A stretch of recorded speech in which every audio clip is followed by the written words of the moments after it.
Wow. Counting now to see if we can get a quorum. Oh, here comes Yvonne. 8.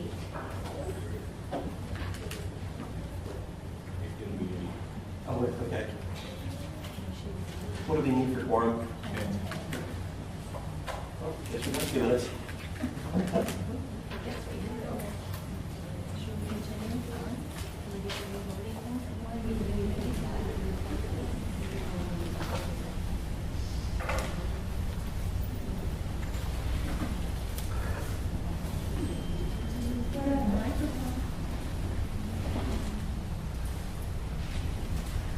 Okay, we'll just go ahead and hopefully we can quorum by the time it's time to vote. You know, stand and join me in the pledge, please. I pledge allegiance to the flag of the United States of America and to the republic for which it stands, one nation under God, indivisible, with liberty and justice for all. Hoorah.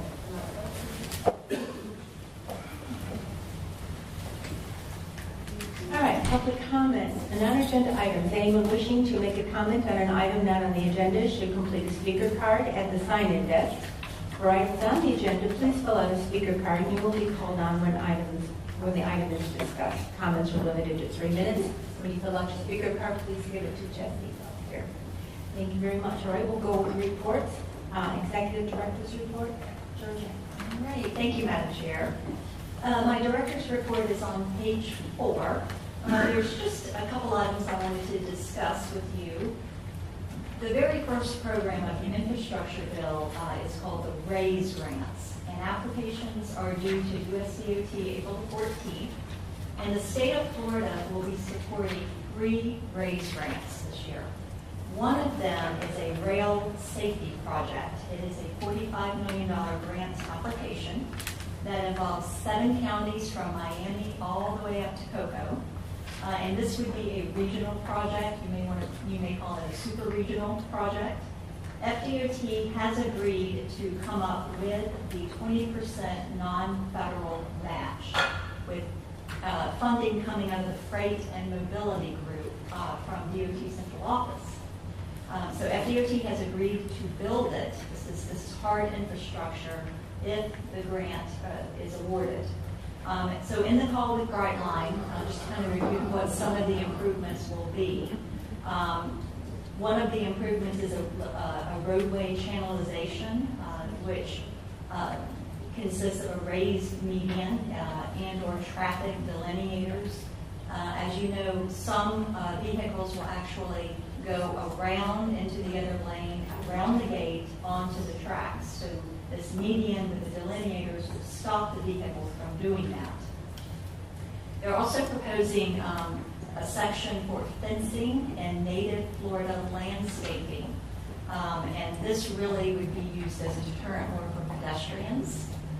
Also dynamic envelope striping, which is the white reflective paint on the roadway that you can see both day and night on both sides of the tracks. And then a lot of different types of additional signage as well. So this is above and beyond what Brightline is currently constructing on the tracks at the crossings. We had a call on Monday with all of the other MPOs, Miami-Dade, Broward MPO, Palm Beach TPA, and the MPOs of Martin, St. Lucie, as well as Indian River County, just to make sure everyone's on the same page, and ask that each MPO director talk to their boards and get approval for a letter of support to be included in that grant application. So, you know, as we know, there's a lot of fatalities down in South Florida. You read about it every other week in the news. And you know, the investigations have determined that most of those have been killed because of suicides, drivers illegally going around the barriers, or pedestrians who are intoxicated, mentally ill, or trying to beat the train. So it's a very challenging situation, and I think that any opportunity that we have to try and improve safety will be to our benefit when passenger rail starts rolling through Brevard County next year. So with the board's permission, I would like to send a letter of support once they reach out, and they will be doing that, preparing a letter so that they could include in the grant application, and also to give you a heads up that they may be reaching out to you as well. So I wanted to get your thoughts on that. Are we, is it a go? All right. I think it's wonderful. All right. Rita, did you want to say? No, thank you. I'm sorry, I just been out of turn. I think it's wonderful. Oh, I'm okay. very supportive of it. Anyone want to comment for or against regarding it? Georgiana consent order? You don't need a motion, or are you okay just if you get consensus? I think a consensus would be perfectly fine. If that's, yeah. Unfortunately, yeah, I think it's a good idea. Great idea. Oh, we don't have a quorum. We are one shy of a quorum. Thumbs up. But I got a thumbs up. Probably up there. I'm going to vote twice. I don't think so. Mr. Chair? Yes. I was just going to suggest, since we don't have a quorum, maybe you want to revisit public comment after we do get a quorum, just to make sure we can check that box off. I don't know that you can get anyone, but just to be safe. And then the very last item in the agenda package, you do have, Abby has prepared a public outreach and engagement report for March and April.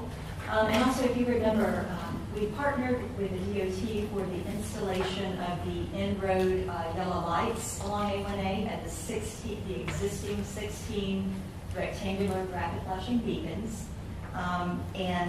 We used some of our funding to be able to put those lights in, as well as the audible pedestrian signals to improve safety. And so we are going to be partnering with DOT to go out to Indy Atlantic and Satellite Beach March 12th, 14th, and 16th to do these pop-up education events to help everyone kind of understand how to use them, and that's going to be a big social media effort as well. So we'll be out there, and if you guys would like to join us, or if you see us, you can wave. But the information is in your package. So that concludes my report, Madam Chair. Thank you. Technical and Citizens Advisory Committee report. Okay, the TACCAC met on Monday, and at your place, you will find a summary of actions and attendance from the meeting. Both committees approved the TACCAC meeting minutes of February the 7th, 2022. Also, they accepted our FDOT certification for 2021, and they also agreed to transmit the draft 23 through 24 Unified Planning Work Program. The Bicycle Pedestrians and Trails Advisory. Sarah.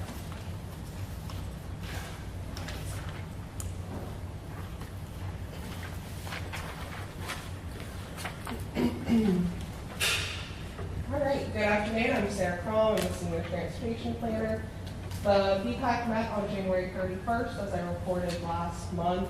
However, due to when the meeting fell, when the agenda packages went out, we were unable to provide you the minutes at last meeting, so they are provided in this month's agenda package. Our next meeting will be March 28th, and then in April, we will be holding our annual walking workshop, April 25th, and we will be coordinating with Transit. More details to come on that. So thank you. Thank you, Sarah. We now have a quorum. All right, thank you very much, everyone, for coming. Nobody's leaving until we get done voting. We don't get the quorum. Thank you. Transportation Disadvantaged Local Coordinating Board.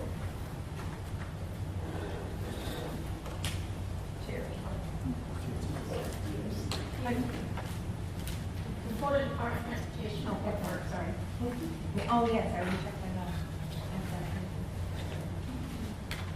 I thought maybe we could push this back. No, I I'm so happy to have a quorum. Good afternoon. I'm working in Ensign, representing the Department of Transportation this afternoon. In addition to the information that you already have in your packet in regards to construction report, I just have a few items to highlight for you. Excuse me. There's 10 miles of resurfacing on State Road 520 from Yates Road to Brevard County line. This project is currently scheduled to begin April 2nd. Again, any of the information that we provide, you can also find concurrent information on cflroads.com. It's like centralfloridaroads.com. Excuse me. Also, in regards to lane closures, especially in regards to the interstate, taking into consideration that we have bike week and spring break that are kind of concurrently running at the same time for Brevard County, those lane closures will actually cease because Brevard County will open those those roadways for the increased traffic and will not return those lane closures until the following week. So spring break concludes on the 18th, so the roads would not be closed until after that time. Excuse me.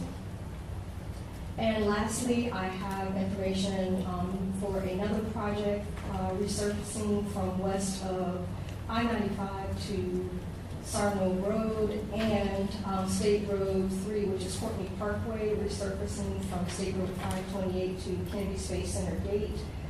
These are in their final stages where operations are finalizing with the final layer of stripping, so these jobs are anticipated to finish within the next month. And that concludes my comments for this afternoon, but I'm available for comments or questions. Thank you. What was the Sarno Road one? Excuse me? Sarno Road. The resurfacing from west of I-95 to Sarno Road. That's actually the State Road 518 resurfacing from west of I-95 to Sarno. Most of that's also in the same phase as Courtney Parkway. They're in their final stretch of resurfacing, and that they're finalizing the striping, and they're anticipated to be closed at the end of the month. Any other questions or opinions? Yes. I just have a question regarding OLs and OEs when you go on 95. There was a dedicated lane that was turned around John Road, and it appears that that's not the case anymore. Can you read us a little bit on that? I do not have any information with me, but I can give it back with our traffic ops team to find out for you. I can tell you that that's up 95. As folks are in the morning, folks are getting off that exit, the rally exit in particular. So just want to pass that on, that information, because there used to be a time you could have that dedicated lane where you could exit off 95 and then you could go forward towards John Road, and then make the lane exchange later down that corridor. So there's an area of concern, and I know that's in the city now. However, I witnessed 95 being backed up at that galley exit. There was a dedicated lane, and there is correct. Yes, here, we're going to check into that. That was an intersection project that was supposed to not only do the surfacing, but widen the area to help with traffic flow and capacity. So we definitely need to look at that to see exactly, because they are coming up close to being done. So we will follow up on that for sure. Any other? Thank you. I'll find out, I'll see what information I can get back at the office. Anything else? Thank you. Now, Transportation Disadvantage Local Coordinating Board.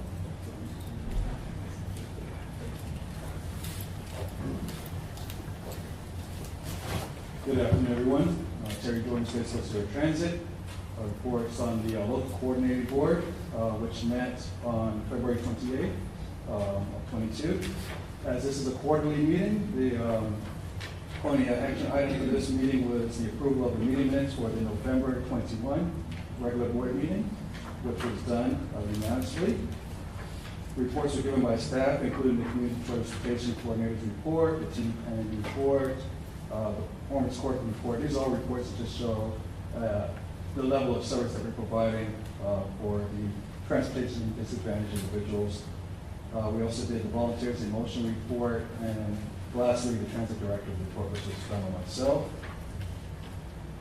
Presentations that were given at the meeting were government and sunshine presentation, since we have got some new members and some members who are elevated from the position of alternate into the primary roles, who want to just do a quick recap of the roles and responsibilities and how you can operate in accordance with governance and sunshine laws. Overview of member duties was done by myself, and then lastly, Sarah Crum did a presentation on the transit survey results, which was given to this board previously. So those are items that were presented to the group in the meeting. And if I can have your attention for a couple of minutes, I'd like to show you a video that was also shown of things that Space Coast Area Transit is working on or has recently done. And I'll answer any questions afterwards. New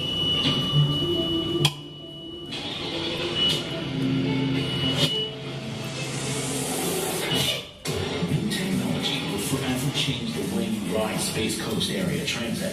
The future is here. Look at us now. And we saved you a seat.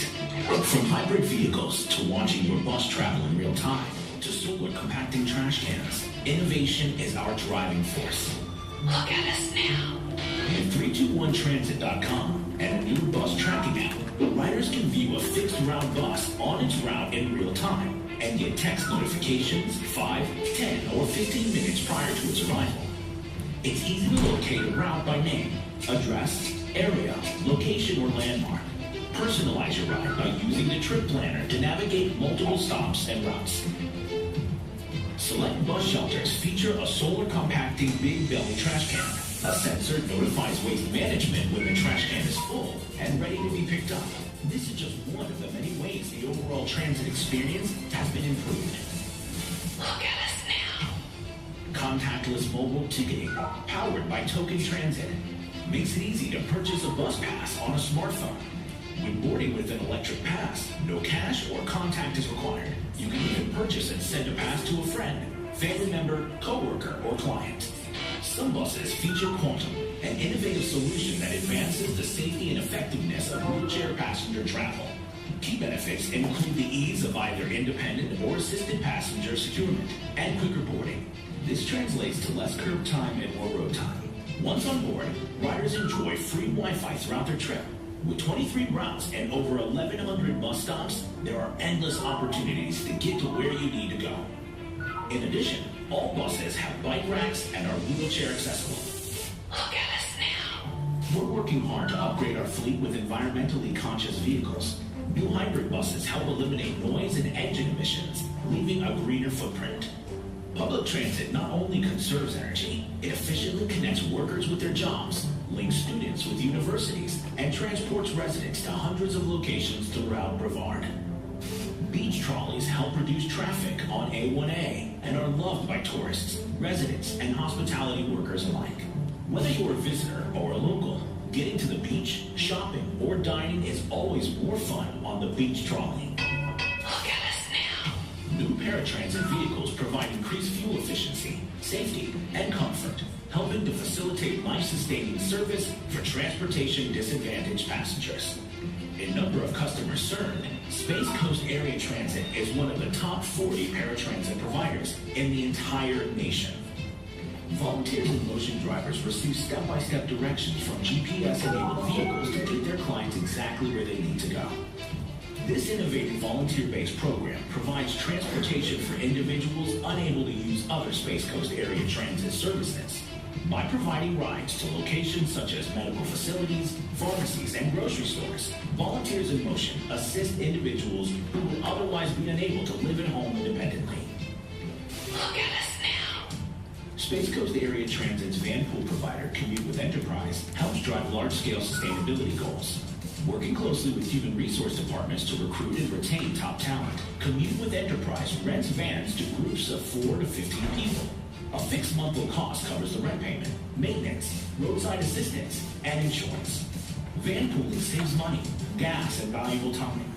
For convenience, many passengers meet at centralized park and ride lots at Viera, Old Galley, or Palm Bay. Commute with Enterprise creates innovative solutions for a rapidly growing workforce, helping companies launch a van pool program that is tailored to their specific needs. Space Coast Area Transit and Commute with Enterprise also invest in strengthening our community through the agency van pool program. Transporting the mobility disadvantaged is now simple and affordable for organizations who rent vans through Commute with Enterprise. Currently, 14 local nonprofit agencies such as Joe's Club at the Brevard Alzheimer's Foundation, Circles of Care, and the Florida Department of Health benefit from participating in this cost-saving program. Look at us now. Although technology upgrades come with a cost, Space Coast Area Transit, a department of the Brevard County Board of County Commissioners, works diligently to secure outside funding. During a typical fiscal year, less than $2 million from the Brevard County General Fund leverages over $17 million in state and federal grants. That means every dollar received locally is matched with $8.95 from outside Brevard County. This influx of money helps drive the local economy with investments in payroll, operating expenses, capital improvements, and technological advancements. In addition, revenue generated from transit advertising goes directly towards improvements in the public transportation system. Brevard County and Space Coast Area Transit encourage cooperative ventures with municipalities, transportation agencies, colleges, nonprofit organizations, and many other entities. These partnerships contribute to our community's ability to prosper and maintain its desirable quality of life by investing in alternatives to congested roadways. Look at us now. New technology also helps us perform one of our most important functions, providing transportation for Brevard County emergency management. When an emergency situation is declared, an automated system contacts pre-registered individuals with special needs, providing them with information on how to prepare. Space Coast Area Transit then follows up with over 10,000 personal phone calls to our at-risk citizens, confirming medical requirements, shelter assignments, and transportation details. In addition to participating round the clock at the Emergency Operations Center, Space Coast Area Transit facilitates up to 1,800 personalized trips to ensure that each special needs citizen is returned to their home after the emergency has ended. A thoughtful balance between automation and human interaction provides yet another winning solution to ensure that no member of our community is left behind. Look at us now. Transit stakeholders throughout Brevard connect with us through interactive multimedia at 321 Transit on Facebook, Twitter, Instagram, YouTube, and Google Business. Search 321 Transit to download the Bus Tracker app at the Apple App Store or on Google Play. Log on to our state-of-the-art ADA accessible website at 321transit.com or call the ride line at 321-633-1878. Look at us now. At Space Coast Area Transit, new technology is a valuable tool that helps us serve our community in more efficient and effective ways. New advancements will forever change the way you ride Space Coast Area Transit. The future is here, and we saved you a seat. Look at us now. Thanks again for your attention. I really appreciate that. And if there are any questions on the video or the LCD, I'd be glad to answer. Mr. Jordan. Yeah. I was looking at it, what I was thinking, that is amazing. I think apps and bringing together the GPS for the very long buses and all that stuff. That's just, I like it. I really like it. What you showed, I agree. Oh, yeah, usually, you know, you know, a lot of that, but something you showed, these people are that you showed. That was kind of jokes, and I really was impressed with that. But I ended up, one of the challenges that we have was all the traffic that going to the city center.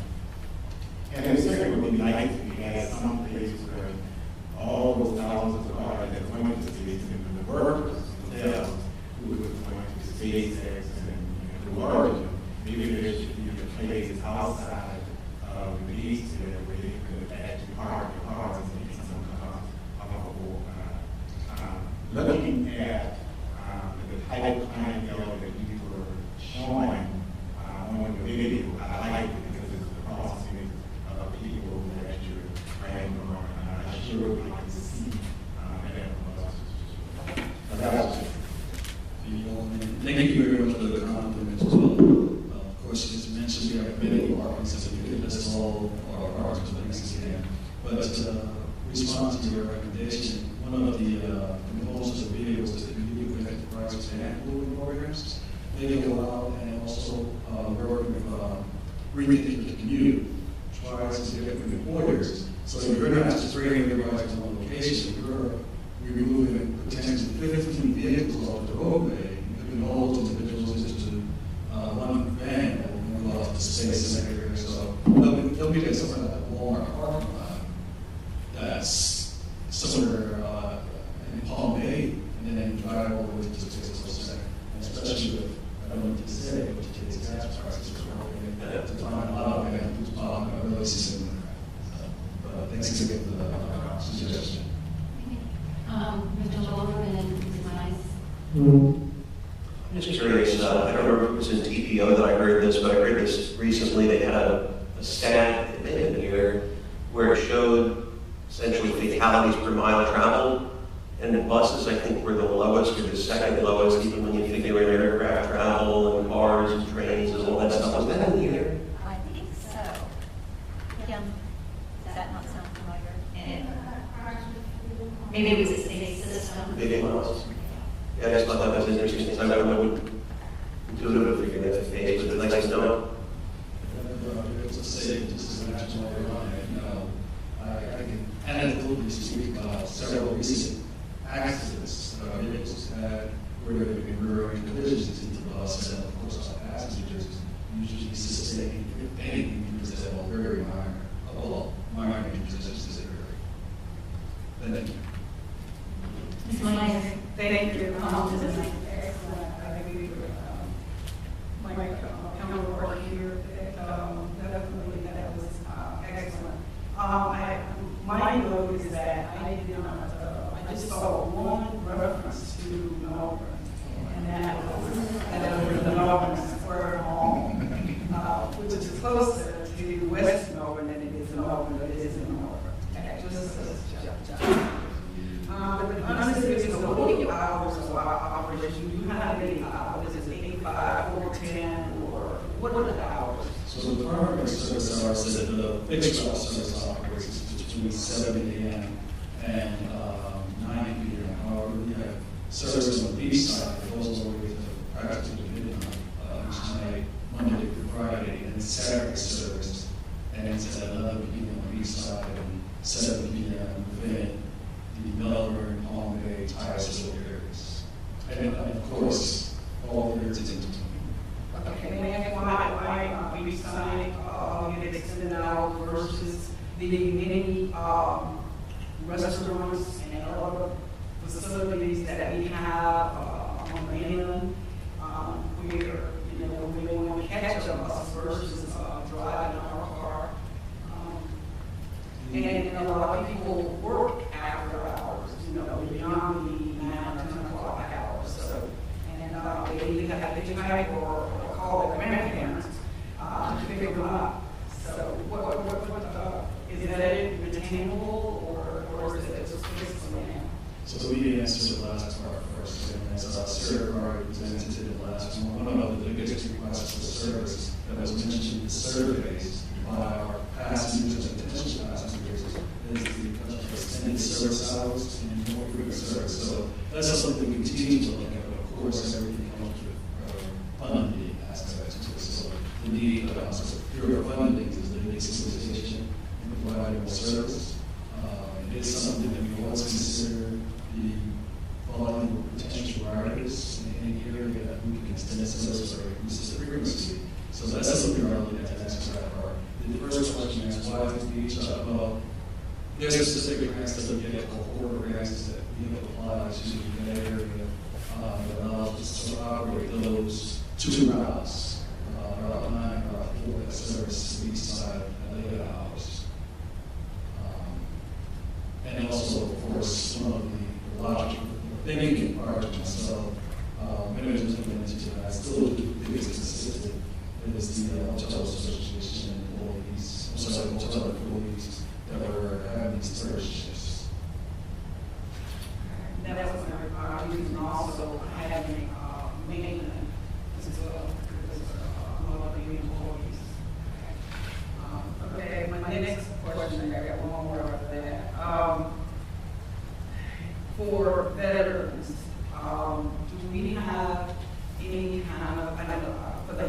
Yeah, and I'm definitely 110% on board with that. I don't think I always, as a matter of fact.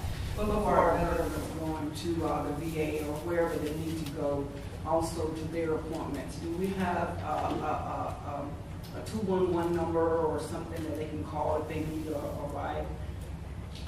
So that's a little bit outside my purview. However, as Councilman is aware of, we have our local coordinating board, which has a Veterans Administration representative on that board. So the VA does have specific vehicles that they provide to the veterans, but once again, I'm not that knowledgeable of how they operate, what numbers they call, because our service is provided to, let's say if a veteran is disabled and they are unable to utilize the services that are provided by the VA, they would in turn very likely call Space Coast Area Transit and get the rides. But the biggest, from my understanding, the biggest need for veterans is service outside Brevard County, going to the Lake Nona type area. We provide the service, of course, inside of Brevard, so they can call and contact us anytime, and we provide that service to them. But for what specifics they have to call for their own services, I'm not aware of it, unfortunately. Okay, all right, my last question is extended bus schedules.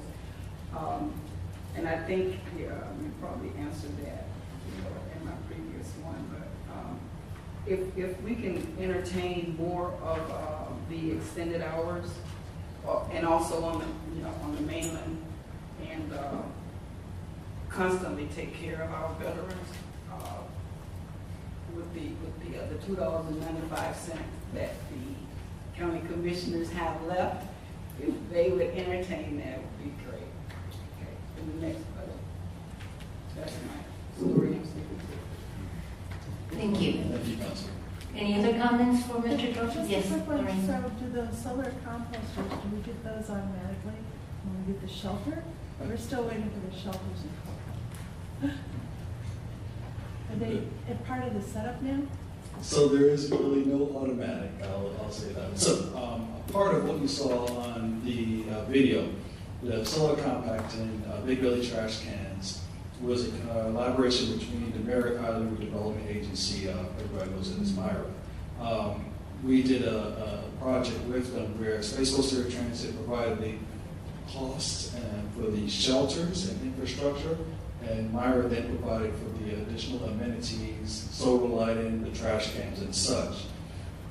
We're actually investigating the potential for doing more of the trash cans, but if they were to be installed with a project that's going to come in this case, COCO's expense. I'm sorry, now Ms. Hanley and then Commissioner Holbrook.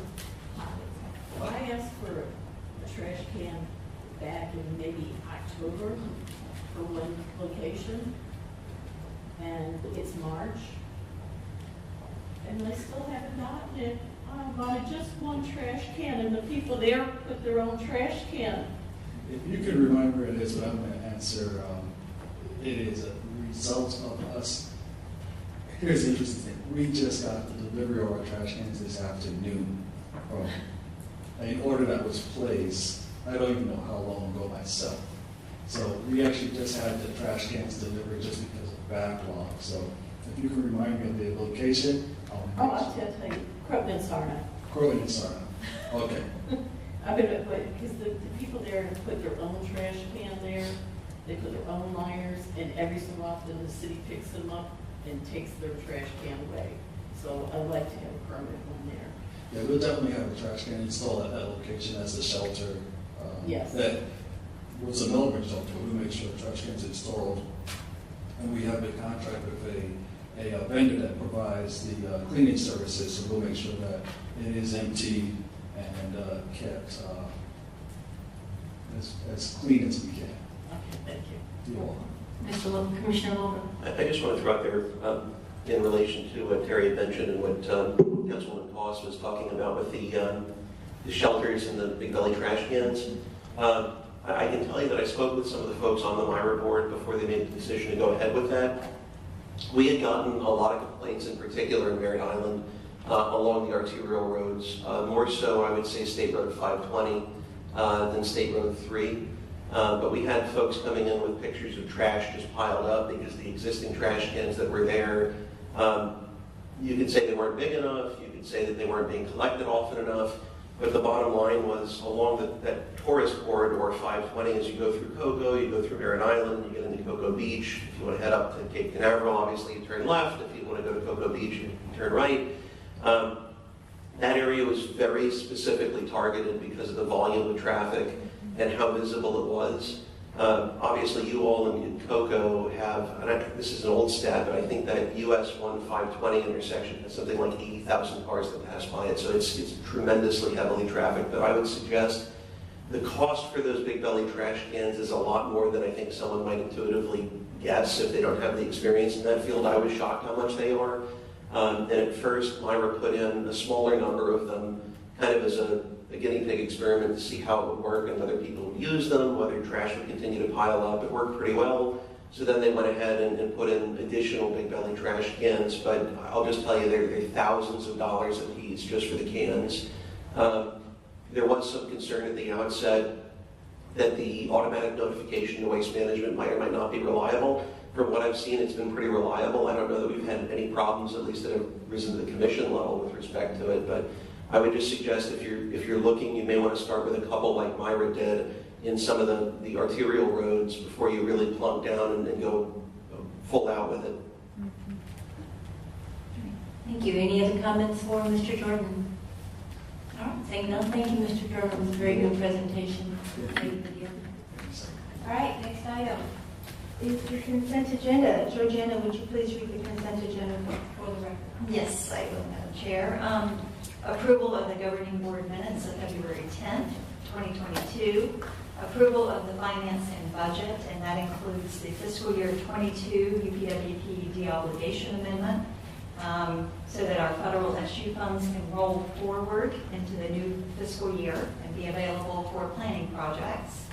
The second item is fiscal year 22 operating budget. This is change request number 2. This is for a balance forward from 2021 in the amount of $12,275, which needs to be programmed in our fiscal year 22 budget. And also the operating budget quarterly reports. One is for fiscal year 21, and then one is for fiscal year 22. We also have the approval of the legal services contract with Mr. Gogelman. Approval of our general planning consultants miscellaneous work orders. And these are very small tasks that our consultants may perform on an as-needed basis, that if we want to utilize them. So that is the consent agenda. Move for approval. All right, thank you, and thank you, Mr. Jordan. We have a motion from Mr. Jordan, a second from Ms. Minus. All those in favor of approving the consent agenda? Aye. Aye. Those opposed? Thank you. Motion carries. Action items. Madam Chair? Yes. Before we move on to that, I just have one quick comment. I know we passed it, but just if I can have a brief moment.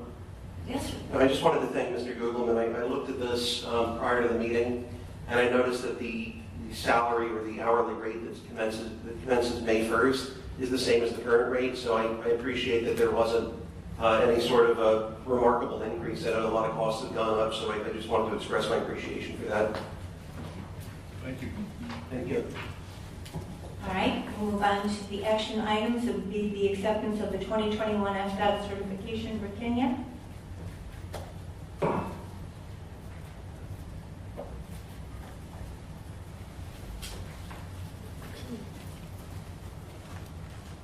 So in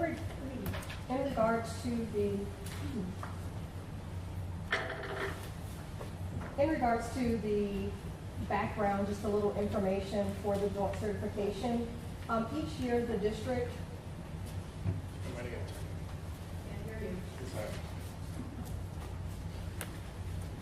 Can you hear me? Oh, yeah. So just a little bit of background in regards to the joint certification. Each year the district and the MPO must jointly certify the Metropolitan Transportation Planning process. The joint certification begins in January, and this allows us time to incorporate relevant recommended changes into the draft UPWP. The district and the MPO creates a joint certification package that includes a summary of noteworthy achievements by the MPO and, if applicable, any list of recommendations and/or corrective actions. The district also shares any positive findings and best practices that are identified during the certification process, and the final certification package and statements must be submitted to our central office by June 1st of each year. The district also reports the identification of and provides status updates for any corrective actions or other issues identified during the certification directly to the MPO board. So in accordance with the MPO handbook, District 5 office has conducted and completed the 2021 MPO joint certification for Space Coast Transportation Planning Organization.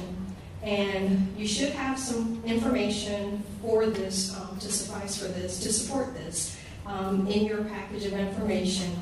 And after a thorough review of the MPO's invoices, the district notes great financial practices and therefore has classified the MPO as low risk. A few things we'd like to highlight. We'd first like to thank the TPO, their staff, for their participation and their collaboration and partnership with the district office. This past year has been a joint effort to overcome a lot of obstacles. And through enhanced communication, we've been able to strengthen our partnership and truly overcome many of the obstacles. We were able to enhance some of our internal practices with the support of the TPO and their staff, and we have a better mechanism to move forward to better serve the organization and the board members. And as we look ahead to 2022 for the remainder of the year, we understand that there's more work to be done. The department is committed to continuing efforts to enhance and tweak our processes. Keeping our lines of communication open are key to ensuring that each of our organizations achieve success. And we continue to ask the MPO to be flexible as we navigate future funding challenges. So again, great opportunity to collaborate. Low risk is what the key takeaway is because we've reviewed all of the processes, and it deems that we're able to move forward without any corrective actions for the organization. So I am available for comments or questions. Any comments or questions for Kenya? I actually have one. Mr. Jordan? Yeah, I was just looking at page 111 and talking about the invoice, and you had 90 days. So is it net 90, the invoices? Yes, each of the organizations have a 90-day period to redeem their invoices to the district office. Redeem or just to input them to the office? So how long after I put in invoice do I have to? Oh, no, the 90 days isn't for the return from our office.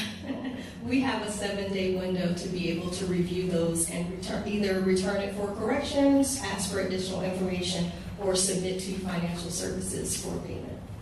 So how long does it take to get paid after you approve it? So I'll make a comment on that. Anna Taylor, FDOT. That's 90 days from the closing of the invoice period for the TPO to submit to us. You guys operate on a reimbursement basis, so the invoices have already been paid. We're just reimbursing you for the tasks. Okay, that's the right answer.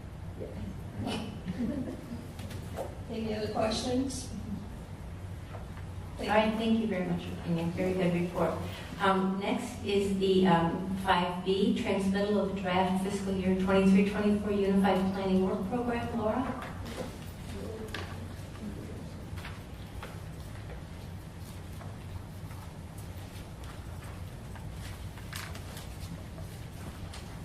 Good afternoon. And just so you know, when we submit an invoice, we usually get reimbursed from the state 14 to 30 days. It's a pretty quick turnaround. So I thank them for their cooperation for that. Okay, the Unified Planning Work Program. This product is something that we have to do every 2 years. And it is one of the 3 core products that's required of every MPO. The other 2 being the Long Range Transportation Plan and our Transportation Improvement Program. The UPWP that is before you today is for fiscal years 23 and 24, which starts this July 1st and will go through June 30th of 2024. I'll be going over briefly some of the highlights of the work products that we intend on producing that are based on the strategic plan developed by you. We will be meeting in April to develop a new strategic plan, and so I look forward to any new ideas you might have, and we will incorporate them as needed. So the calendar schedule this particular year is to send out a draft. This is required that we have as part of our public participation plan a 30-day review period. So we'll go out March 15th. We will close the comment period on April 15th. We will take any comments we receive from our reviewing agencies, the public, and any committee or board members, incorporate them into a final, and present to you the final UPWP in May for approval. That will go to the state, and the state and Federal Highway and FDA will do all their checks and reviews, and hopefully we'll have an executed agreement and effective July 1st with the beginning of the state fiscal year. UPWP we have developed into 6 different tasks, supported by 2 subtasks that I'll highlight here briefly. The first one I'll go over is our manage. Task 1.0 is where we do all of our administrative work. That includes contracts, financial work, staff management, also all of our board support, working on agendas, members, and their attendance records and all that information and meeting minutes. Highlights will include development and adoption of a new board strategic plan for the next 3 fiscal years, and having that adopted in July, hopefully. One of the other items that we would like to start producing or holding each year, next April beginning, is an annual retreat for our members and for our committees and the general public to learn about a topic of interest. We tried to do this a couple of years ago, but COVID hit. If you recall, I think we sent out invitations. We were having registrations going on. We were going to have that in April related to intelligent transportation systems and technologies. And unfortunately, we were unable to hold that. Next year's topic is yet to be identified, so maybe at the retreat, I hope to see all of you there, and you can identify something you would like to learn more about, and we can work on that for the following year. The next task is our monitoring program. This is where we conduct all of our analysis on data. We collect data specifically through traffic counts each year, and we compile that information into our State of the System report that is generally presented to you each September or October, so you can review the status and the performance of our system based on a data approach. One of the deliverables we'd like to produce in the next 2 years is to coordinate with the Florida Department of Transportation and get an online dashboard. With the traffic management center they have, they are collecting data, mountains of data daily. We would like to have a system where we could have available to you and the public a mapping or interactive system where you can click on a corridor, you can look at the performance of it is now, like how many traffic counts are on there, what the safety is, the crash records, and also integrate our long-range transportation plan, so if there's an improvement further down the road that's already identified, that information will be available at our fingertips. That's a lot of information, so don't expect it right away, but it is something we plan on working on in the next couple of years. Our third task is where we prioritize. This is where we do our annual call for projects and identify and develop a list of project priorities that is adopted each July. At the same time, we also adopt a transportation improvement program that incorporates those project priorities in the prior year. We do legislative priorities, freight priorities, anything related to a project priority, that kind of effort will be covered under the prioritization task. The next task is our planning task. This is where we do all of our master planning. Over the last few years, we've done a lot of work. We've adopted a long-range transportation plan, a bicycle pedestrian mobility plan, Vision Zero, intelligent transportation systems. We're developing a resiliency master plan that we will finish later this year. So all of those plans have been developed under this particular task. New plans for the next 2 years will include the development of the South of Florida Trails Master Plan. And at the end of the fiscal year, probably in early 2024, we will have a scope for the beginning of the development of our next 2050 long-range plan. What I'd like to highlight on this particular task, though, is the potential to develop a modal station needs analysis. What that would look like is developing some kind of blueprint for what a passenger rail station have as far as needs. What kind of transit needs would need to be there? Ride share facilities, modal of all kinds commuting between the port and the passenger rail station. This would be in collaboration with the municipalities and Brightline, so that when they do proceeding and developing a passenger rail station, we can go ahead and give them, this is our needs, this is our blueprints, and we can have a partnership on making sure whatever passenger rail station we do get, that it has everything that we need locally. Next, we have implement. So everything that we developed in the plan section, we have to implement somehow. We are working on the Fiscal, Martin Boulevard intersection analysis. We'll be working with the city of Cocoa to do a feasibility study on Dixon Boulevard. We're going to do a safe route school analysis in the Rockledge Cocoa area. This is based on the pilot program we did last year, the year before, I believe, for the Melbourne and Palm Bay area. We will be revisiting the rail quiet zone coordination. I believe it was back in 2015. We did do a study and analysis on quiet zones, and it was an agreement at that time that we would be the lead agency in coordinating that. With the passenger rail station and the passenger train getting to start probably about a year or so from now, now is the time to begin that coordination again to see if it's still feasible and if it's what all of the municipalities still want at this time. We also will continue to monitor and participate in all of our studies that are going through their various phases and in the implementation of our master plans. This particular task is supported by a subtask for our technology and innovation. That is where we will handle all of our ITS, Transit Systems Management and Operation programs, and currently the design of the Traffic Management Center. We will continue to pursue that and see it through the construction. Our last task is engagement. This is where Abby and Kim really shine. They engage with the community and our education programs. They also are supported by the strategies and programs of technology, such as maintaining our website, social media, all the things that go with getting the word out, both to not only to you and our committee members, but to the public and getting them involved in transportation planning, which is not always easy to do because it's not always exciting if it's a long-range plan.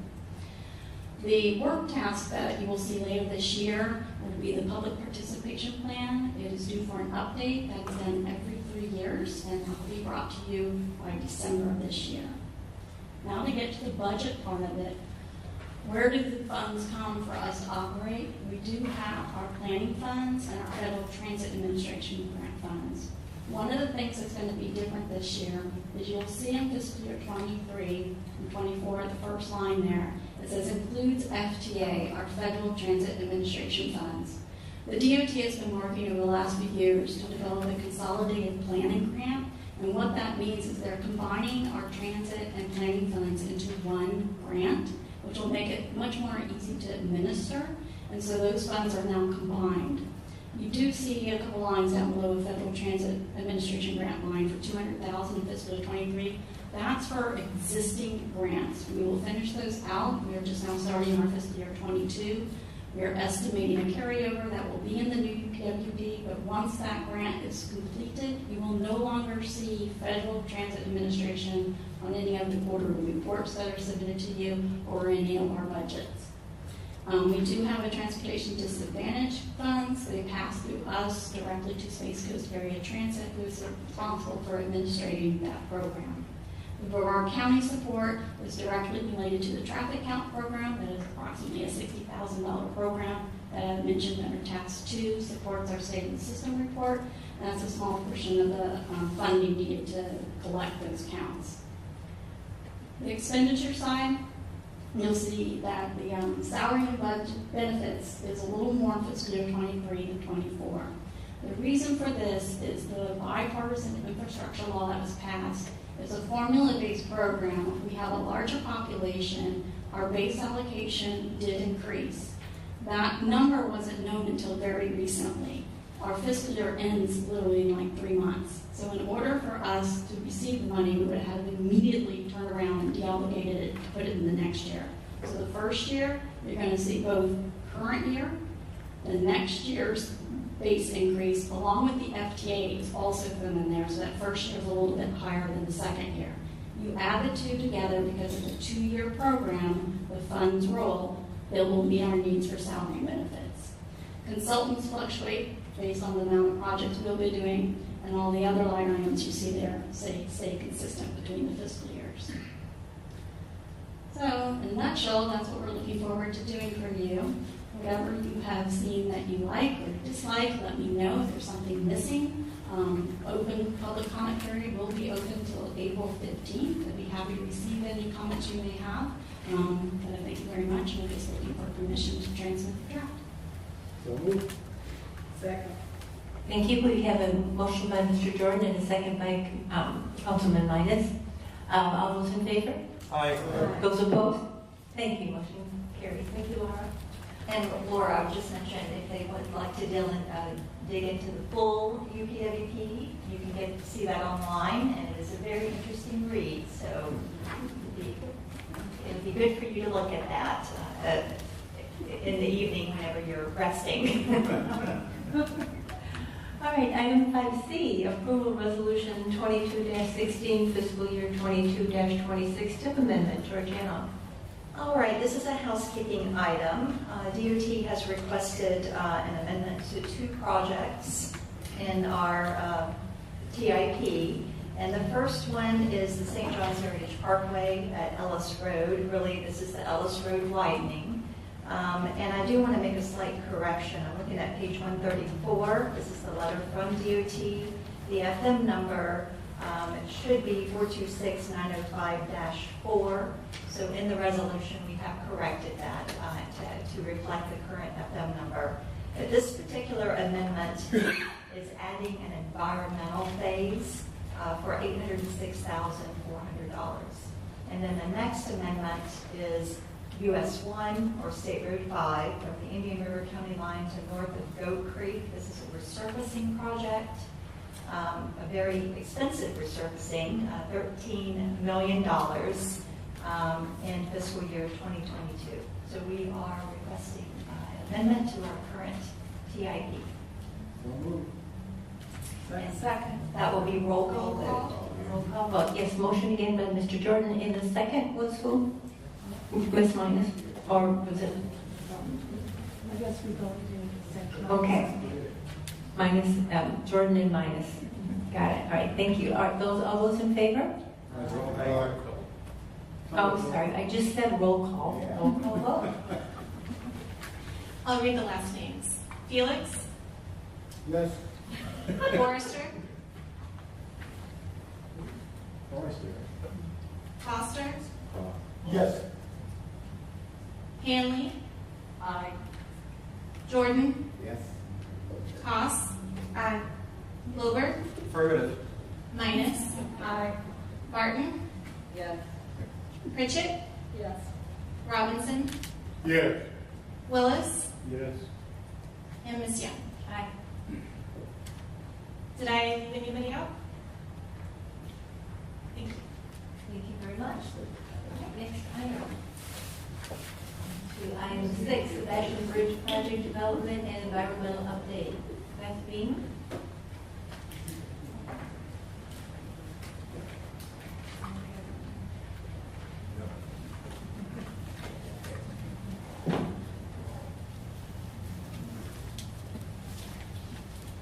Good afternoon. My name is Smith. I am the project manager with Florida Department of Transportation District 4. So this is the first time that we are coming here to do the presentation. Where most of the time is District 5 with the presentation. Thank you. So this is a PDNE study for State Road A1A over Sebastian Inlet Bridge Replacement Project. And because it crosses 2 counties, Indian River County and Pruitt County, we are meeting with or presenting this project to both NPO in Indian River County and SCTPO. So we wanted to thank you for this opportunity to meet with you and to update you of the status. So right now we are in a PDNE study, and our design will start by the end of this year. And our construction is scheduled for fiscal year 2026. And the PDNE study is being done by our consultant, Stantec Engineering. And Beth Beam is here with us, and she's going to do the presentation for us. And I will be here if you have any questions. Thank you.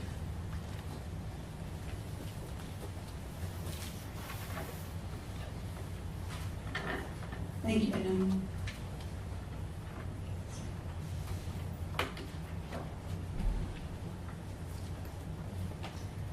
as most of you probably already know, the Sebastian Inlet Bridge crosses the Sebastian Inlet at the Brevard and Indian River County line. And it is a two-lane bridge with no shoulders and no bicycle or pedestrian facilities, and the roadway approach is also a two-lane facility.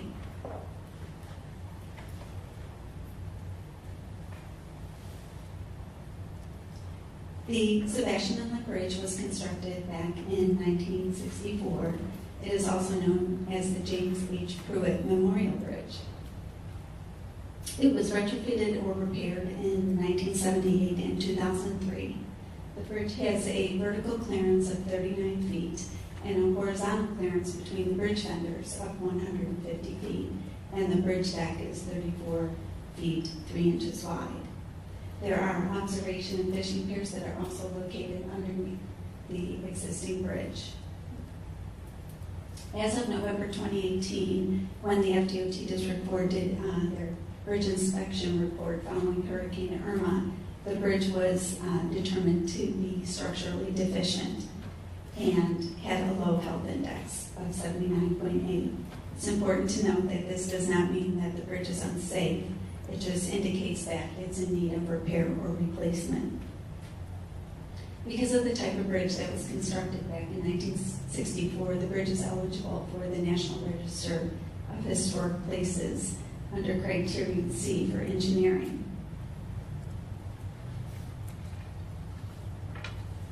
The purpose of this project is to address the bridge structural and functional deficiencies, address the gap in system linkage for bicycle and pedestrians, and evaluate alternatives.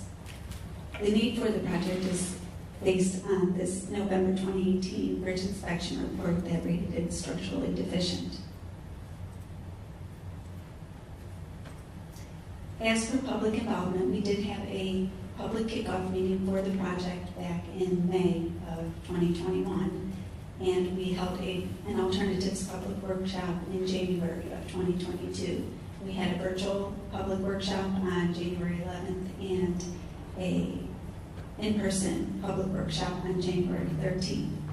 Our next scheduled public involvement activity is the public hearing, which is tentatively scheduled for the fall of 2022.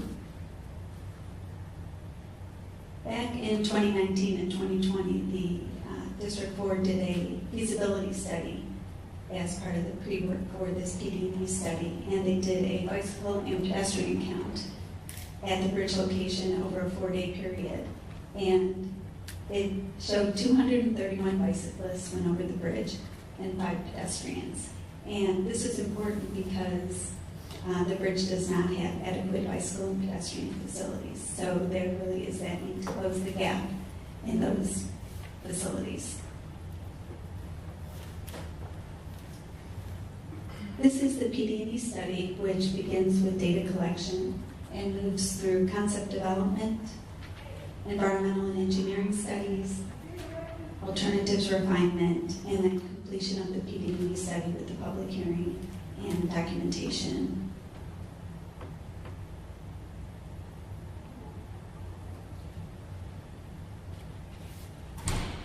So, as part of the alternatives development for this project, alternatives considered were the no-build alternative, which is set as a baseline for what other alternatives are compared against, and it stays as part of the PD&E study process. The no-build or no-action alternative is one where no improvements would be made. A second alternative that was evaluated was the repair or rehabilitation alternative. Because the bridge is eligible for the historic register, we complete the rehabilitation evaluation. So a determination of whether rehabilitation can be completed to an acceptable level is where we consider things that would make it compliant with FDOT standards today. This includes meeting the design standards that FDOT has for bridges and roadways, as well as meeting the minimum requirements of widening the bridge for shoulders and bicycle and pedestrian facilities, providing a 75-year service life for the bridge, maintaining existing vertical and horizontal clearance of the bridge, maintaining traffic during construction, and minimizing impacts to the natural, cultural, and physical environments. Based on our evaluation for rehabilitation, it was determined that this alternative would be removed from further consideration. The build alternatives that were considered were alternatives on the existing alignment, and alternative 2, which is a shift to the east, and alternative 3, which is a shift to the west of the existing bridge. Some of the alternatives evaluation criteria that we use were the design speed, the U.S. Coast Guard determination of vertical clearance and horizontal clearance, horizontal alignments, constructability, impacts to resources, as well as marine and vehicular traffic benefits. We also considered coastal resiliency because of the location of the project at the Atlantic coast as well as the Indian River Lagoon, and that is part of our alternatives development as well. This is the proposed typical section for the bridge, and it is highlighted over the existing typical section at the bottom of the bridge, which shows the 2 lanes and no shoulders for that typical section. The proposed typical section includes 2 12-foot travel lanes, 8-foot shoulders, and a barrier-separated shared-use path on both sides of the bridge that totals 12 feet in width. This is a rendering of the existing bridge at its vertical clearance of 39 feet and the proposed bridge superimposed at its vertical clearance of 51 feet, also showing that we're maintaining the 150 feet vertical or horizontal clearance between fenders. This rendering is looking from the southeast side of the Sebastian Inlet to the northwest, and it's a representation of what the proposed new bridge would look like, including the 2 12-foot travel lanes, the 8-foot shoulders with bicycle markings, and the barrier-separated shared-use paths. It also shows that there are some lookouts that are located on both sides of the bridge, 3 on each side, as places that pedestrians and bicyclists can stop, take in the view, or take a rest, as well as replacing the underbridge observation and fishing piers. This is, again, the existing typical section, and this slide is to just demonstrate what the shifts in the bridge alignments for the alternatives look like. So this would be the bridge if it was maintained on the center alignment or the existing alignment of the roadway and bridge. This is the shift to the east, which generally holds the west side of the existing bridge as the west side of the new bridge.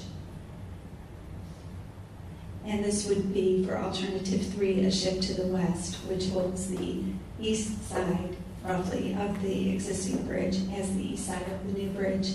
And the shift in alignment allows for phased construction so that half of the new bridge can be constructed, and then the existing bridge would be demolished and removed, and then the other half of the bridge would be constructed in order for the bridge to be completed, and this would maintain traffic over the bridge. For the center alignment, alternative 1 would require a temporary bridge to be constructed. So this slide shows the bridge along the center alignment, alternative 1, and the shaded area to the east of the bridge is what would be the temporary bridge that we would be constructed in order to maintain traffic while this bridge is constructed along the center alignment. This is the shift to the east, again, roughly holding the west side of the existing bridge as its limit. And this would be the shift to the west, holding the east side of the existing bridge as its eastern limit. This slide shows the improvements that are proposed on the Brevard County side.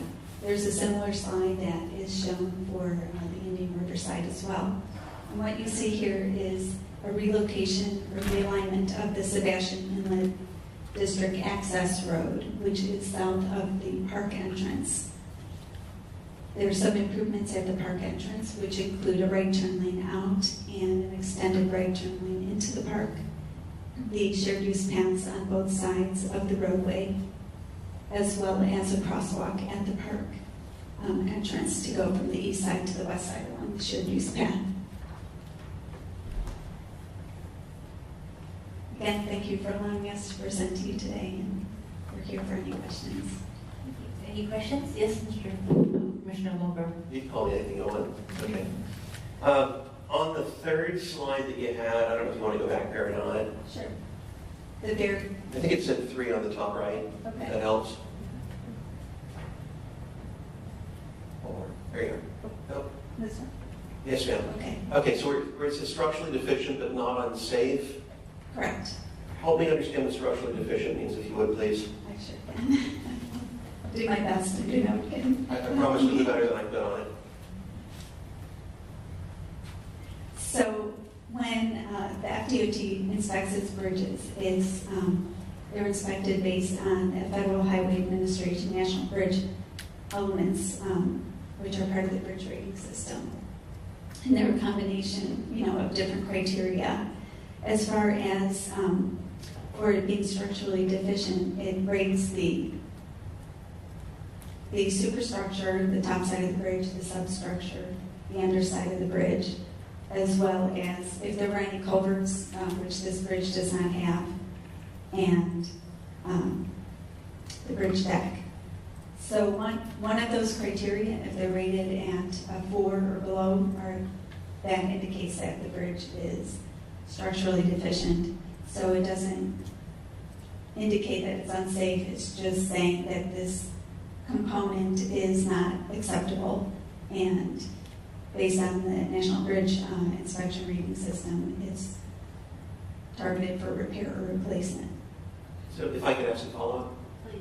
So I'm just trying, and I promise I'm not trying to pick at you too much here. I really am having a hard time understanding. So when you say it's rated on different criteria, are the criteria meant to compare it to new bridges? Because I'm just trying to understand, if you have a bridge that was, let's say, built 30 years ago, that even the day it was built wouldn't compare necessarily in tensile strength or otherwise to a brand new bridge, which may have a different and higher standard. Are they evaluating that number based on whatever the latest and greatest is? So they're evaluating the bridge on the conditions of that bridge, and each bridge is built differently, different materials are used, the environment's different. This is a coastal environment, so you have other issues, being that it's a corrosive environment. So based on what the standards are set by FHWA, they have criteria that they run through those bridge inspection reports, whether or not the facility meets those or not. So is it something where, if I take it correctly, then does that mean that essentially it's measuring the wear on the bridge? The structural. Okay, get a nod, that's a good thing. Yes. Well, and I'm certainly no expert. More than I am. In my previous life, I worked for the DOT Bridge Inspection Office in Lake City for 10 years, but it's a structural deficiency. And so when it gets below 100 being the best, and this is at 79. So there's some component on the bridge, maybe more than one, that structurally is not where it needs to be. Right. However, if there's a design issue, then they rate it what they call functionally obsolete. But this is a structural problem, and that's where it's on a replacement list. I'm sorry. No, I was going to say there's two things. There's the structural deficiency, which they've changed that rating now, so it goes from 1 to 5. Or, no, 1 to 9. Just saying confidently, I don't believe you. Yeah, 1 to 9. So, and then there's the health index, which is what Georgiana was referring to, which that looks at like 14 different elements of the bridge overall, outside of the structural components of it.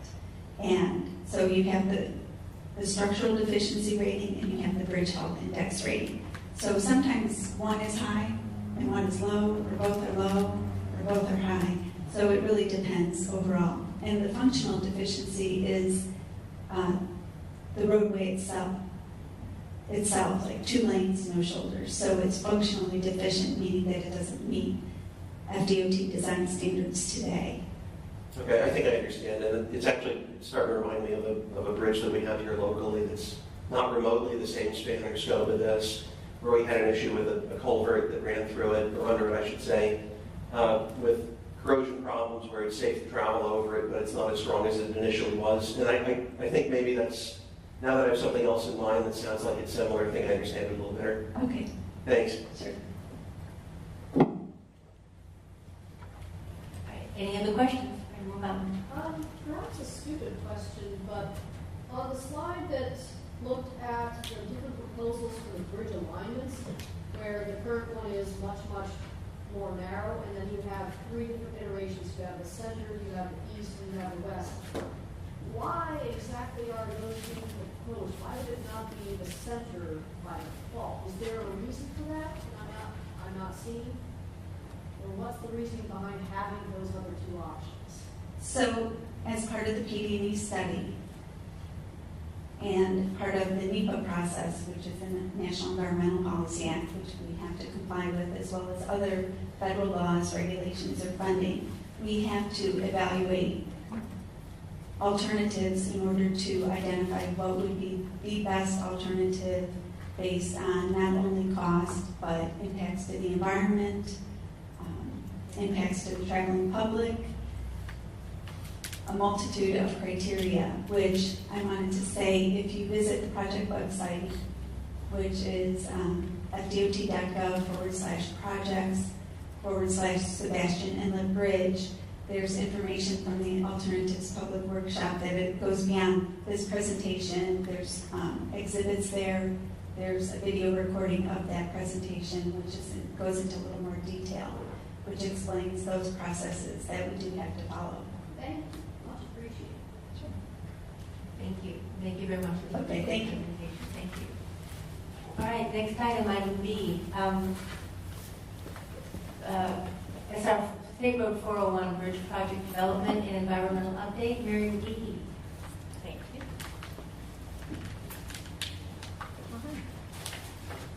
Hello, my name is Mary McGee. My name is Mary McGee, and I'm with the Florida Department of Transportation. I'm the project manager for our State Road 401 Bridge Replacement PD&E study. The PD&E study, of course, is the Project Development and Environment study. This slide here just talks basically about the purpose of the study, and our purpose is to evaluate improvements to or replacement of the existing State Road 401 vascular or drawbridges that are over the Canaveral Barge Canal.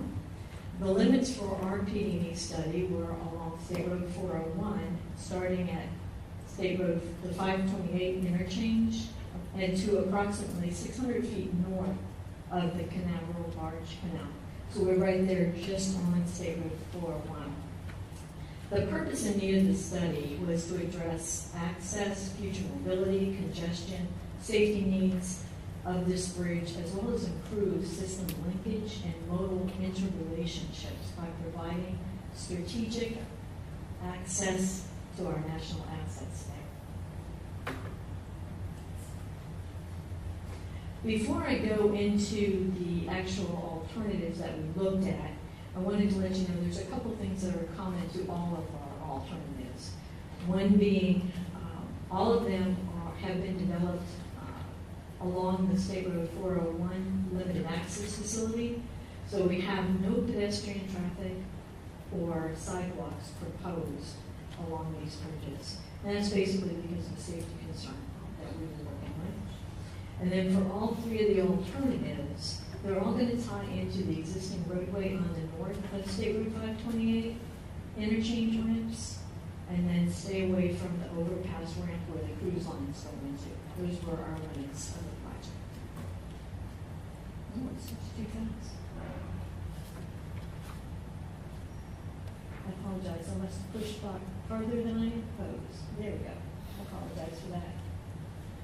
So if I can talk briefly about the stakeholder coordination for us, this is unlike any other PD&E study that I've ever done, because normally we're used to meeting with the general public, probably housing organizations or For this one, the stakeholder involvement basically included not only the state Space Coast TPO and representatives from Port Canaveral, but we also met with U.S. Army Corps of Engineers, the U.S. Coast Guard, the Naval Ordnance Test Unit out there, Space Force, NASA, SpaceX, Astrotech, Blue Origin, and then in addition, there were several other smaller groups. For example, the Port Canaveral tenants. They included a cement company that was out there, the Morton Salt company that's out there, and then also a unique group of their safety and security representatives, which included Brevard Sheriff's Office as well as the Canaveral Fire and Rescue Squad, just to name a few. So now going into the actual alternatives. As I mentioned, there were 3 alternatives that had been developed. This one here being the first one. And it shows the fixed bridge alternative.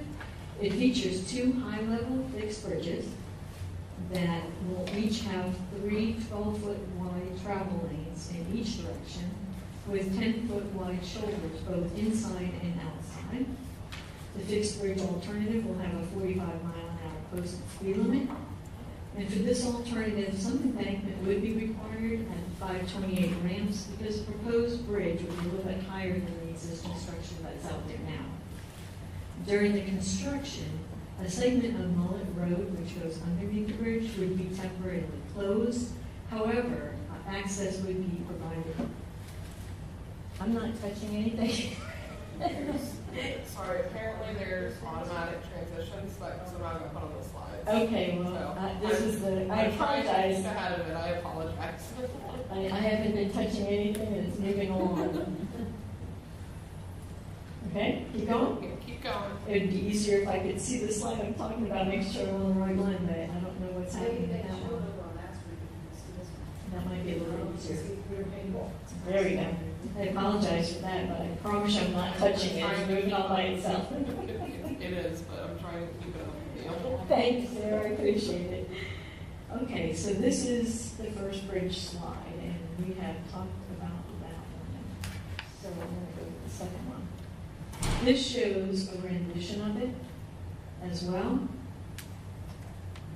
And just to let you know, one of the things that, again, is common to all of our alternatives, underneath we have a 90-foot horizontal clearance, and that will not change for any of our bridge alternatives. Okay. The fixed bridge alternative illustrated on this slide provides a 65-foot vertical clearance over the mean high water level of the barge canal, which is typical for the high-level bridges over the intercoastal waterways. And as I mentioned, the 90-foot horizontal clearance does not change. The one thing that's a little bit unique about this one is the 6% grade on the bridge. And part of that is because we were limited to our touchdown points, but we do want to let you know, in meeting with all of those stakeholders, one of our primary concerns was to ask them if that would create a problem for them. And it did not. So that was a big concern for us. Moving to the next one. All right, this is our second alternative. And it is actually a lift bridge. With the features here, we're going to have 2 more movable lift bridge structures that each will have 3 12-foot travel lanes in each direction. And again, we're going to have the 10-foot wide inside and outside shoulders with no sidewalks or pedestrian accommodations on it. This one would have a 50-mile-an-hour design speed. It would also be on the same alignment. However, also requiring some embankment because it will be higher as well to tie into the 528 ramps. And again, a section of Mullet Lake Road would temporarily be closed during construction. However, alternative access will be provided for the canal along there. Okay. And here you can see the lift bridge concept. It would have a 40-foot vertical clearance over the canal when closed. And based on a vessel survey, which we did in the very beginning stages of our PDD, we found out that the vessels that actually travel through the canal would be able to clear that bridge by a substantial number. It's, according to our numbers that we have picked out, over the course of a year, we would anticipate that the bridge opening and the traffic stopping would be reduced by 76%. So just to give you some rough numbers, for example, in 2025, we projected that a no-build alternative would mean that the bridge opens approximately 1,300 times a year. With the lift bridge here, the bridge opening would only have to occur about 300 times a year, so maybe once a day. When the bridge is opened or lifted, they would provide an 85-foot vertical clearance. That clearance is also limited somewhat by the overhead power lines there that are adjacent to the bridge, which happen to be 85 foot as well. And actually, the maximum grade on this bridge would only be 4%. So now moving on to our third alternative, it's a vascular bridge or drawbridge, very similar to what's out there today. Again, there would be 3 12-foot travel lanes with 10-foot inside and outside shoulders. We would have a 50-mile-an-hour design speed for this bridge, and again, some embankment would be required to tie into the ramps. With this alternative, the section of Mullet Lake Road that runs under the bridge, though, would be shifted to the south in order to accommodate the new, larger drawbridge abutments. However, during the construction phase, we're going to have to close the access there for a little bit, but we would provide alternative access.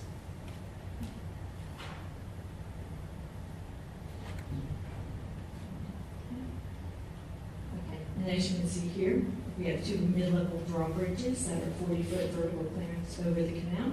So again, the need to open the bridge would be reduced approximately 76 times over at least from 2025. And for us, the maximum grade on this one would also be 4% with a 90-foot vertical clearance, horizontal clearance, I apologize, horizontal. And this is a slide here that shows our comparisons. There's several, it's a very busy slide. What we have here, just to let me simplify a little bit more, the natural environment there. When we look at the PDD studies, we're looking at the traffic, fiscal, natural, social, and of course the cost. On this bridge, or our bridge alternatives, the natural impacts really do not vary from one bridge to another. Since we're not shifting our alignments to the right or the left, as the previous presentation did, ours are just showing different bridges, different bridge types. And you can see here with our matrix, the summary of ranking with the traffic, fiscal, natural, social, and cost criteria. There are some very, very distinct desirable traits. One of them for the traffic delays and the safety, mostly because of the free flow movement of a fixed bridge. And then, of course, down below, we do have the operating and maintenance costs identified as well. We identify for the no build that there still will be a cost. If we do not do anything maintaining that bridge, we still have a cost associated with it. But you can see the differences between the fixed, the lift, and the drawbridge. One of the things that we definitely want to caution about these estimates, these are just estimates. And it was a little bit of a challenge for us because the state of Florida really doesn't have a lot of lift bridges to compare costs with. So our consultant team, who is a national group of folks, compared it across lift bridges all over the United States to help give us a better estimate of how much those long-term maintenance costs would be. And here's where we are in the PDD study. We did have a public meeting on February 23rd. We're refining our documents now, and we hope to have the public hearing. We were hoping to have it sometime later on this year, but if not this year, it'll be in the beginning of next year, for sure. And the one thing that's very important to note about this project, we actually have tried to expedite the study. Normally for the PDD study, we would have a 3-year window. This one we've tried to do in 2 years, and we're actually overlapping with the design phase on this project. Of course, no build option is carried all the way through to the public hearing. But with the design option, they'll be encumbering the funds this fiscal year for the design phase. And this is my contact information, but one of the things I would like to also invite you to go to our website is below, www.cflroads.com/project, and our project number is 444787-1. We have a recorded video presentation that still is up there from our Public Alternatives meeting the other night. We welcome you all to go and see. This is just a snapshot some of the slides from that presentation, but there is a lot more information out there as well. Our public comment period actually ended just yesterday. However, as part of any PD&E study, we take comments through the entire life of the study. So we welcome any comments that you might have. And with that, Anyone wish to make a comment? Yes. Yeah, just a question. So during the study, a decision was made when on what to do. when we move forward. Yeah. Oh, well, when we do the PD&E study right now, we're in the alternative stage. We just finished our public meeting. We've had a few comments about that. The next step for us, we're going into a value engineering study, and that's actually scheduled for March 21st to begin that entire week. And that'll be an entire group of folks from DOT, every single discipline in the room that have never seen this project and they don't know anything about it. They get into a room, spend an entire week, and they try to build a better mousetrap. And really what they're doing, you know, it's not to try to reduce the cost or save money or anything like that, it's to add value to the project. So that's our goal, is sometimes, you know, if there's an opportunity to add a little bit more to it, then we actually look at that. So after we finish the value engineering study, a report will be refined, and there'll be several recommendations that come out of that. Our consultant team then take those recommendations back, and they try to identify that this is one that we should be moving forward with, this is one that is not a good idea for these reasons, or something might be tabled until the next phase to look at again. After our PD&E study is completed, we will have a public hearing, and then we will hopefully receive location design concept acceptance, and then the PD&E phase is over. Since we're overlapping with design, preliminary design, and that's an important term. Preliminary designs means that the design team cannot go beyond 60% plans. So they will start designing the project in tandem in an effort to try to save time on the overall project. And once we get LDCA, they're completely in the final design stage at that point. Sorry. And I apologize for the slides messing up, but I did not touch it. I am so sorry. I am so sorry about that. Is there any questions? I have a question. Sure. Were there any questions over here I didn't see? No? Okay. All right, so on the lift bridge, this is, and that has these 8 missile silo looking things in here. So I'm assuming that those have a track on them and the bridge is lifted up to the 85 feet. Correct. Maximum track on those missile silo. Correct. There are mechanical structures inside, and again, you know, maintenance. And going back to the table of different costs, the maintenance costs associated with that is a little bit higher. Right. So just the construction cost being $175 approximately. Correct. You said these are estimates. And then the drawbridge, having unlimited clearance, vertical clearance, when it's open for $190,000, versus the fixed bridge also gives you 90 foot, so there is still a limit to the, that's worth out, 65 foot vertical clearance for a whole lot less money. The fixed bridge is 65 foot vertical clearance. Both the drawbridge and the lift bridge, when closed, would be 40 foot vertical clearance, so they would still have to open at some point in time. Although the numbers are reduced greatly, 76%, according to our calculations. With the vascular bridge, that does provide unlimited clearance. However, the power lines there still are a limiting factor, just to consider as well. In the ongoing maintenance. In the ongoing maintenance, yeah. Excellent. And then the other thing to take into consideration too is, you know, mechanical structure themselves. And I remember in Beth's presentation, she talked about the environment. Sure. And one of the things with the PD&E study that was very, very important to the team was military readiness. As you know, it goes right into Space Force, Canaveral Air Force Station there. So that was something that we have weighed out as well, you know, with any of the mechanical structures. All right, thank you. Oh, yes, Mr. Foster. Yes.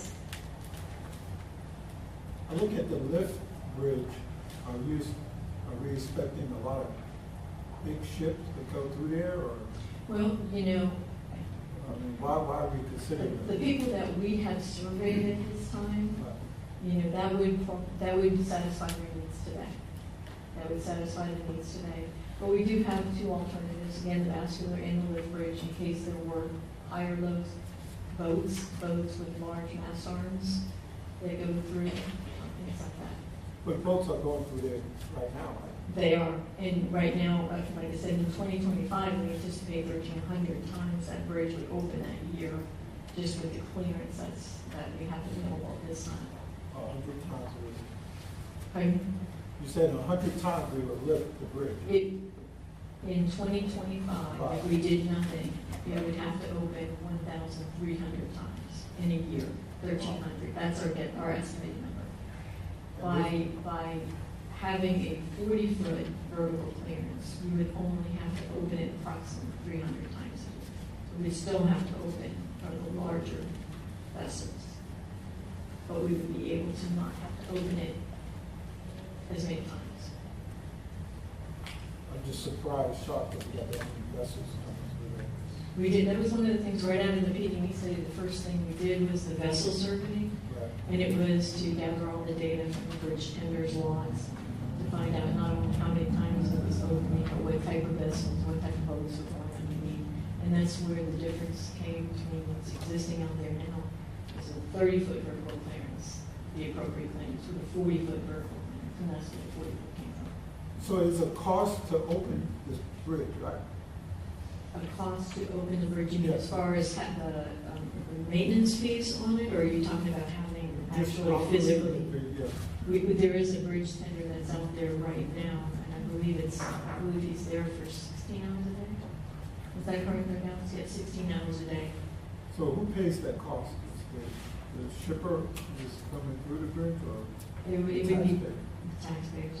It's a operation and maintenance cost for operating that bridge.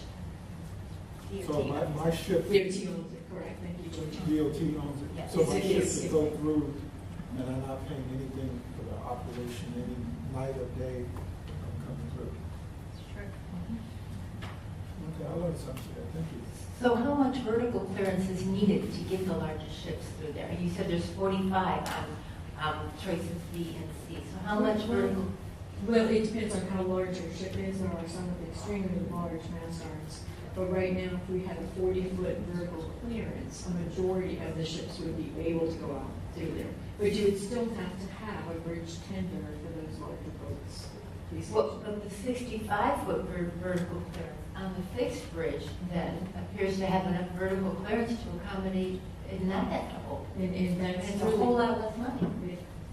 Yes, it is a lot less money. And that's, 65 foot is actually the clearance that we typically have over here at coastal races.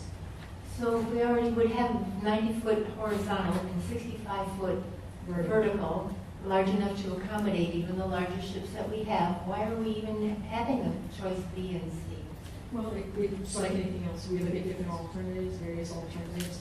And some of the stakeholders out there, we really wanted to get information from them, SpaceX, Blue Origin, some of the other stakeholders in the area. That was our concern. Okay, thank you. Any? What's the depth of the canal? Ooh, oh, that was 12. 12 feet, thank you very much. I'm sorry, I should have jumped over to Mr. Munson. And when we did talk to the Army Corps of Engineers, they did not have any intention of changing the horizon.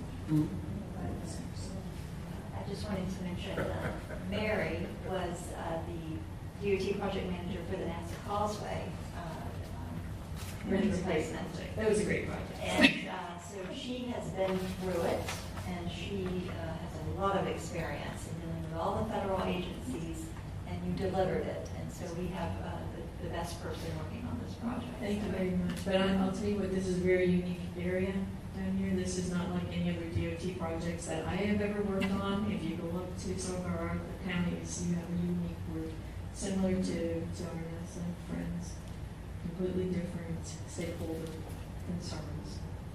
And just like with this one here, we had very stakeholder concerns. That's not your typical PDE study for me. But it's been a very great education. I've learned a lot too. So, well, thank you all very much. Thank you, Mary. All right, 6C, Governing Board Meeting, April 7th, 2022, Strategic Plan. First up, Sarah. We switched it up on you. She's going to go first. We're losing everyone, Sarah. We got to hurry. I'll go quick. And hopefully my slides, and once again, I apologize. I have no idea what's going on with the presentation. So, on April 7th, 2022, so next month, we will be holding our regular meeting. However, as part of our regular meeting, we will be mostly focusing on a strategic plan workshop. And for those that are new or are unaware, we do. So I just wanted to highlight some of the accomplishments that this governing board has been able to accomplish through this strategic plan in preparation and hopefully inspiration for next month's workshop. So the first one is that we completed 9 school routes analysis in Palm Bay and Melbourne. From that, 2 applications were submitted to get safe routes to school funding. One of the applications has already received funding. The other application, all applications are always kept on file. It doesn't mean it didn't receive funding, it just hasn't yet. And hopefully we'll see some more applications coming out of Melbourne and Palm Bay from those analyses that we conducted, as well as also due to the success that we saw in Melbourne and Palm Bay, we will be continuing that program in Macondo and Rockledge. We've adopted the Vision Zero Action Plan, which has led to the development of a Vision Zero leadership team, and then the Safe System Symposium that was just held in February. Abby and Kim continue to do an awesome job of education and outreach. And we have 2 new projects that really this governing board was able to push forward. You guys were able to help us push forward. And that is the A1A pedestrian safety improvements. They were previously mentioned in regards to the in-road lighting and the audible crosswalk signals, as well as also the mid-block crosswalks in addition to sidewalks. A new $2 million project is the State Road 501 or Clear Lake Road safety improvements. And so we're getting to really see that mark on safety move forward because of the leadership of this governing board. The next emphasis area is linking transportation with land use. And so this is really focused on building a cohesive Brevard County, not just focusing on the roads. So you adopted the 2045 Long Range Transportation Plan. That is one of the most important documents that this governing board develops and approves. And that is because it's really our roadmap into the future of our transportation system. We also adopted the 2019 Bison Pedestrian Master Plan. You developed the funding guidelines policy incorporating these 5 emphasis areas into all of our processes, including the way we prioritize our projects for funding. We've continued coordination meetings in a partnership with Space Coast Area Transit. And then I thought this was incredible, is just in the past several years, 2 new interchanges has been opened on I-95. And I really think that that's just commendable for this community. Next emphasis area is sustainability and resiliency. So we've begun the development of the Transportation Resiliency Master Plan, incorporating environmental agency input into the long-range transportation planning process, as well as also our list of project priorities.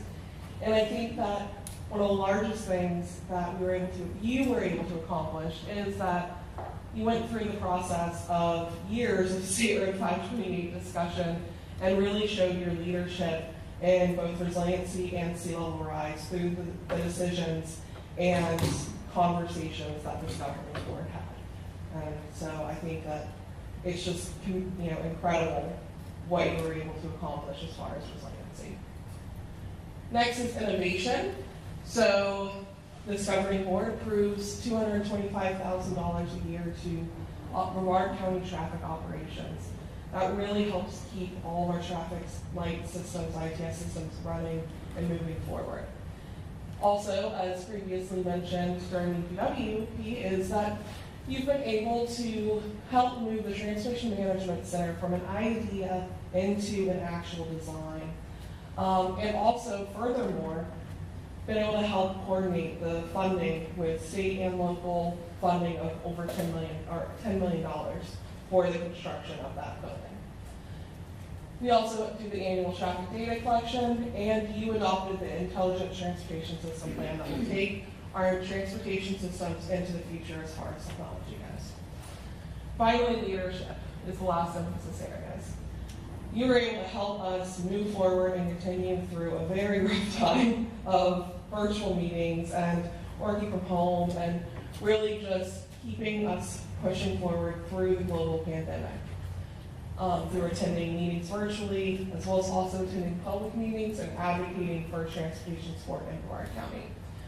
Finally, and I think this just is amazing, is that you have approved a total funding of around $1 billion, of a little over $1 billion, for 131 projects in our most current year transportation improvement program. That is a chunk of money that is coming to our Broward County citizens, our economy, our tourists, and really helping us move forward with all of these emphasis areas. So, with that, I'd like to turn over to Georgiana. Stay right there, Sarah. So this is a reminder, April 7th, 2022, beginning at 11:30, is our strategic plan workshop. Originally, in the last meeting, I mentioned to you that we were going to forego an April meeting in lieu of this workshop. Well, we have changed our minds. We are going to have we're going to have a meeting. This is going to be part of a regular board meeting. And the reason is between some of the TIP amendments that have been coming our way due to the infrastructure bill, we want to position ourselves we want to be able to pivot in case we need an action. And so the beginning of the meeting would be just to take care of any business that we needed to take care of, and then we would go into the strategic plan workshop. It's going to be at the zoo, and beginning at 11:30, and we will have it catered. So we are asking you to register. I will be sending out a reminder and that registration tomorrow. Also, Abby is here, and you can see her if you would like her to do it for you. And so why is it important that you all attend? This is really just a call to action, so to speak. It's really important because us getting together and talking about these issues is really going to guide us in our planning and policy efforts as we move forward. And it's also going to position the TPO for change with an eye on the future. Where should the TPO focus our resources? New opportunities, emerging issues, transportation trends and technologies. Yes, we're doing a lot of that, but this will be an opportunity for us to really dig into some of those issues. It also helps to develop the TPO. It will help improve our internal operations of the agency to meet the demands of the current and expanding mission that we have. And I think that it also strengthens our position. We need to continue to establish partnerships with other NPOs and funding agencies to implement the maximum amount of projects for the agency. And, finally, the strategic plan really, it supports the implementation of our core products, with guidance and a unified direction. Yes, the DOT conducted our state certification, and in May we have our federal certification where the feds come in every 4 years and conduct certification. So we think that we do extremely well with our state and federal mandates. But what can we do more than that? And that's where we really want to look into that and have a discussion about.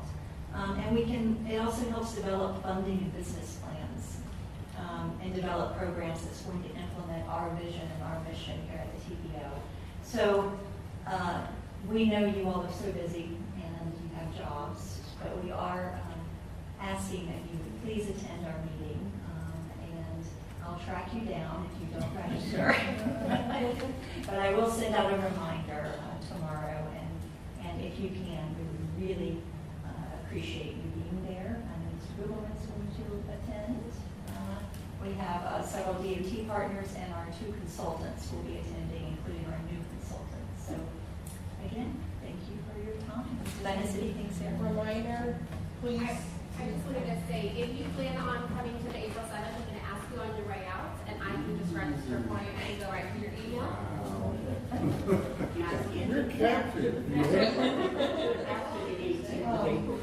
And the workshop will be facilitated by a professional facilitator rather than staff, and so we brought someone in from the outside to help give us all new perspectives. I take it you're going to be away with Saturday. You're asking for it to be delayed until after April 18th? Yes, please. No, they can move it all for us. Yeah, I'm not sure, now that we have a consultant on board. This year, can we do it after the 15th of April? I think that, Tax season. that's right, that's your business. Yeah. Oh, man. Oh, Why do man. you think you guys are down here? We have the facilitator book, the caterer book, Yeah, we have those who book the master. If we do this later on next year, I'm putting in for that. We will make sure that if we do a retreat, we will not schedule it during tax season. Thank you. You're welcome. And I will also say we have several animal encounters. Yes. And of course, we can walk outside and see the giraffes and their cats. So we have some very close, up close and personal animal We encounters. wanted to make it feel like you weren't just sitting in another meeting, like that you actually were able to step outside of our typical TPO business and get creative and think about the future. Thank you. Thank you very much, Jordana and Sarah. All right. Are there any other items? Anything else the board would like to bring up? Anything good for the state of the state? Yes, Ms. Hanley. I'm sorry. I'm looking for the DOT, the FDOT person about the strawberry coming over the Maverick Causeway. He emailed me and he's supposed to be here today. That coming over the Maverick Causeway to US 1. He was going to present today. Mr. Jones, did he show up? Virginia, this was the project that you had some questions about in the last meeting. He said he was going to be here today. What was the name again? I'm sorry, Dozer? I left all my phones in the car so that I wouldn't be buzzing off here, so I'm sorry. Maybe Virginia can follow up on that. I know there was no presentation because we're getting more and more people once they find out, especially during tax season, that I'm on the this thing, and they're like, "Can you get this fixed?" That's all when they find out I'm on this transportation, that isn't, we go through their text. Sometimes we start with it, sometimes we end with this. They want that fixed. Did he send you some information? He said he's going to be here.